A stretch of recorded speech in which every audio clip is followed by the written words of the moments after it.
For nearly 3 decades, Hollywood told one story about Val Kilmer. The story was simple, talented, yes, but difficult, impossible even, a perfectionist who made life hell on set, an egomaniac who couldn't play well with others, a beautiful mind trapped in a volatile temperament. That's the story the industry told. But in April 2025, when Val Kilmer died at age 91, there was someone who knew a different truth. Kurt Russell, at 75 years old, with nothing left to prove and nothing to hide, decided it was finally time to set the record straight. What he revealed about Val Kilmer would reframe decades of misunderstanding. Because the man Hollywood called difficult, he was the opposite. And the friendship between these two men, forged in chaos and cemented in loyalty, is a story nobody saw coming. Val Kilmer was gone. The acting world released its tributes, lines about his talent, his intensity, his range. But underneath those careful words was the weight of an unfinished argument, the one that followed him since the mid-1990s. Was he brilliant or broken, dedicated or damaged, a visionary or a liability? For years, the difficult actor narrative had calcified into fact. It lived in production stories from Batman Forever. It echoed through accounts of the island of Dr. Moreau.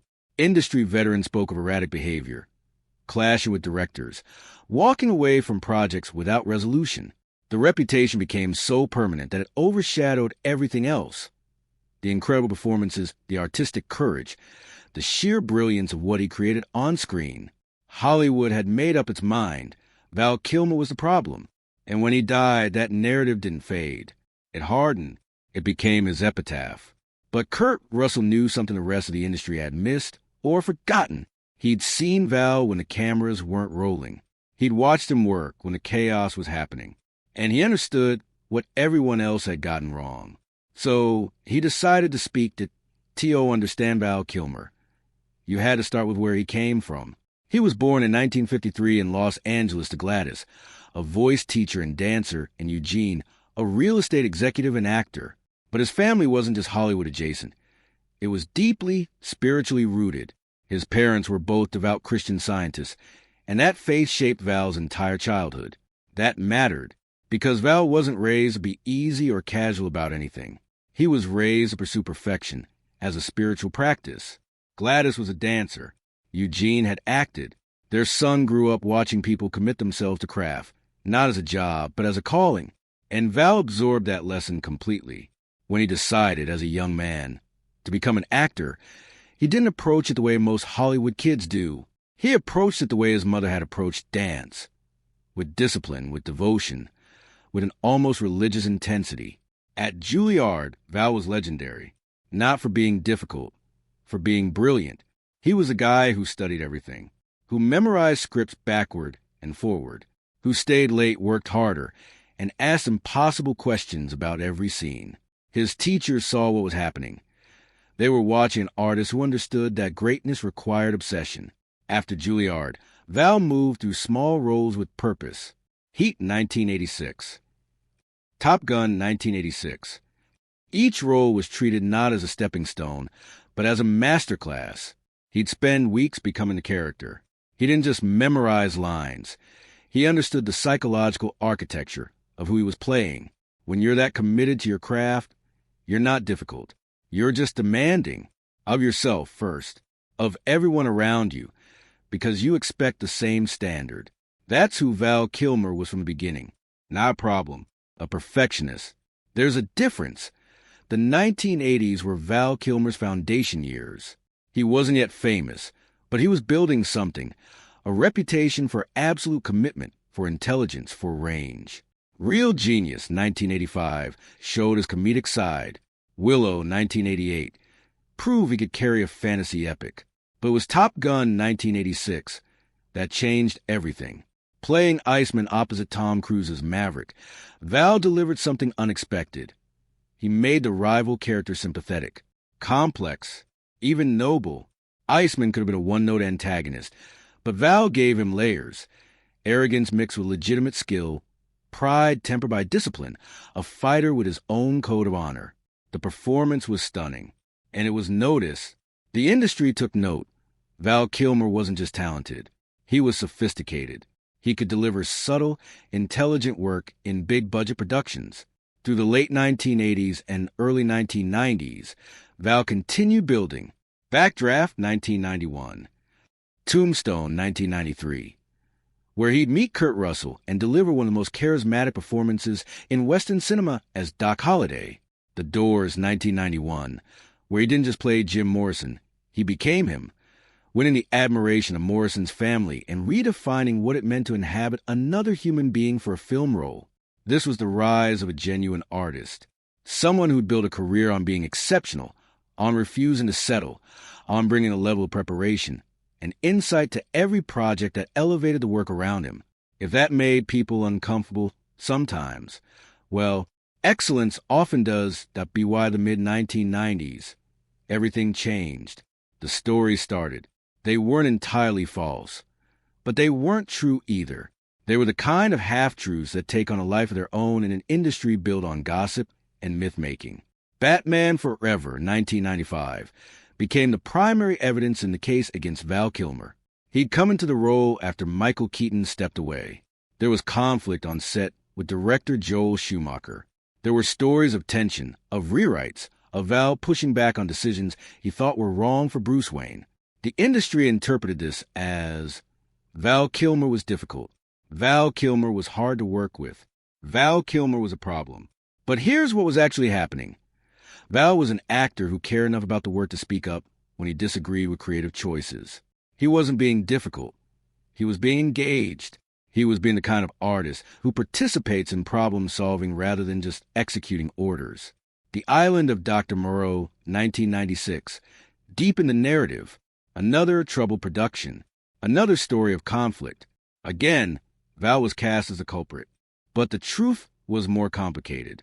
That production was chaotic from the start. Director Richard Stanley was replaced. The script was in flux. The entire project was a mess. Val didn't create that environment. He just refused to pretend it wasn't falling apart. And yet, the reputation solidified. By the late 1990s, studio heads were hesitant to hire him. Producers knew his name came with a story. Talented but difficult. Brilliant but impossible. Brilliant but hard to work with.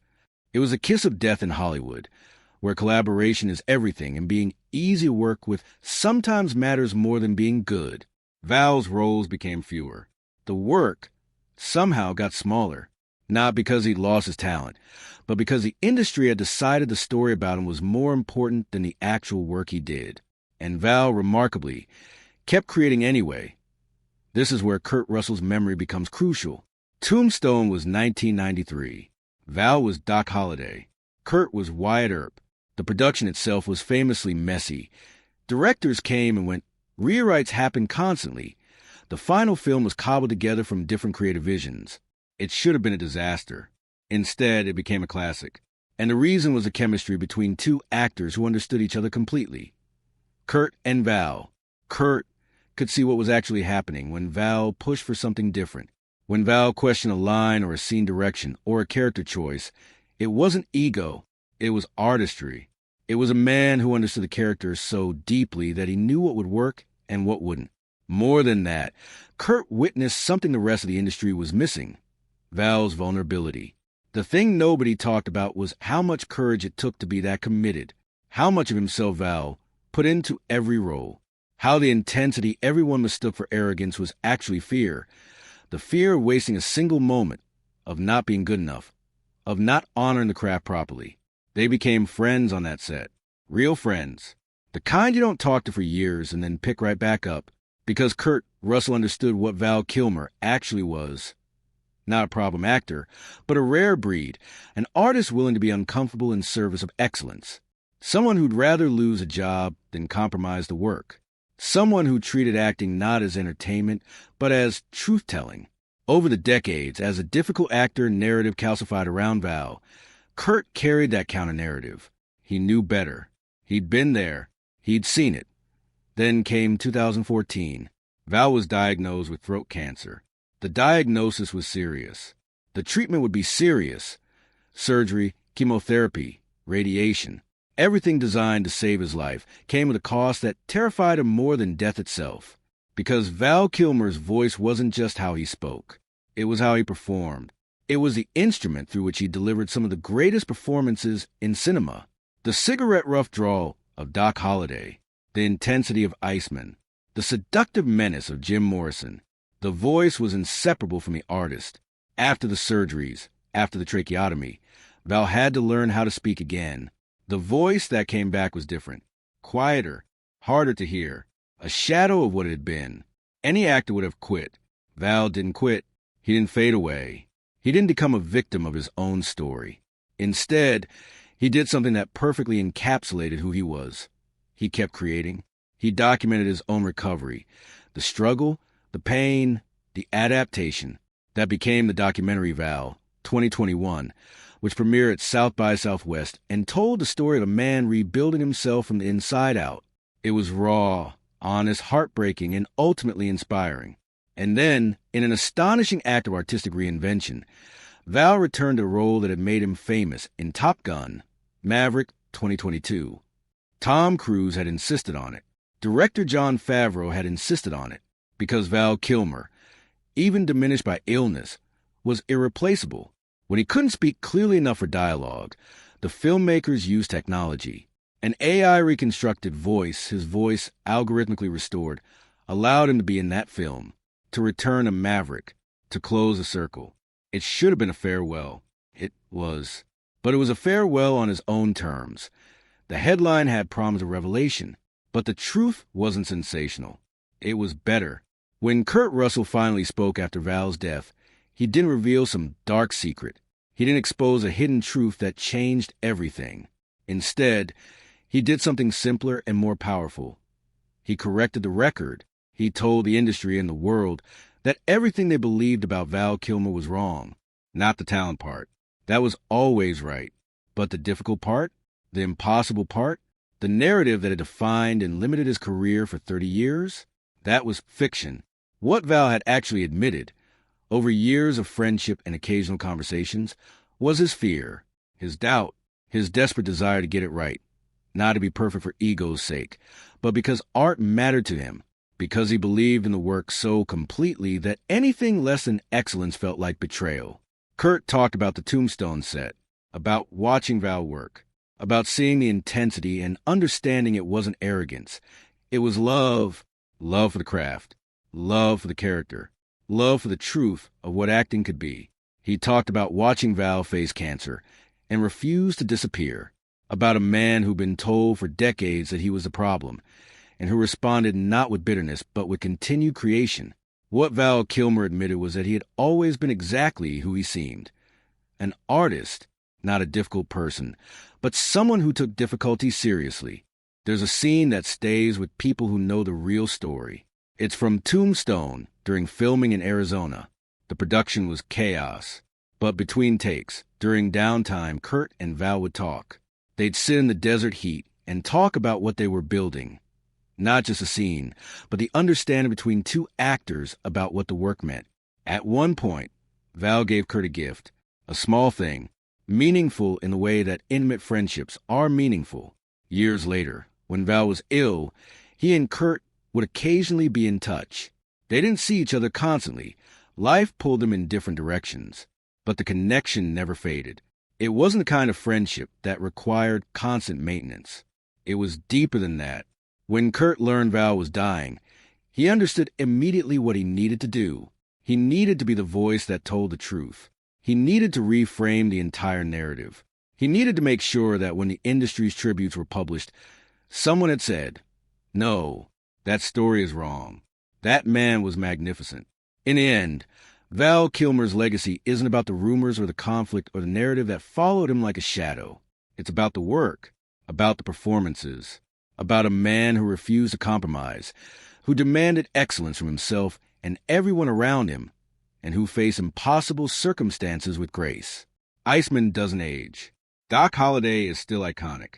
Jim Morrison still lives in Val's interpretation. Real Genius is still beloved. The Doors is still mesmerizing. And Top Gun, Maverick proved that the greatest performances transcend circumstance, even when you have to use technology to restore what cancer took away. Val Kilmer didn't change the industry. He didn't revolutionize acting, but he lived what acting should be: a total commitment, an unwillingness to settle, a belief that the work matters more than the politics, the gossip, the reputation. Kurt Russell understood that. At 75, with nothing left to gain, he decided that understanding needed to be heard, because some people deserve to have their story corrected. Some people deserve to have the truth spoken when it's too late for them to do it themselves. Some friendships deserve to be honored publicly, even after decades of silence. Val Kilmer was that kind of person, that kind of friend. And in the end, that's a real revelation. Not some scandal, but the simple, powerful truth that Hollywood got it wrong. For 30 years, Hollywood got it wrong about a man who was doing everything right. The story of Val Kilmer and Kurt Russell reminds us of something we tend to forget. We live in a world of fast narratives, quick judgments, permanent reputations, stories that calcify and then calcify some more. But the real story is often quieter. It's in a friendship that survives decades. It's in the work that outlasts the gossip. It's in someone choosing to speak the truth long after the moment has passed, simply because fairness matters. Val Kilmer never became a bigger star than he might have been. His career was smaller in some ways because of the reputation that followed him, but he didn't become smaller as a person. He became more committed, more creative, more human.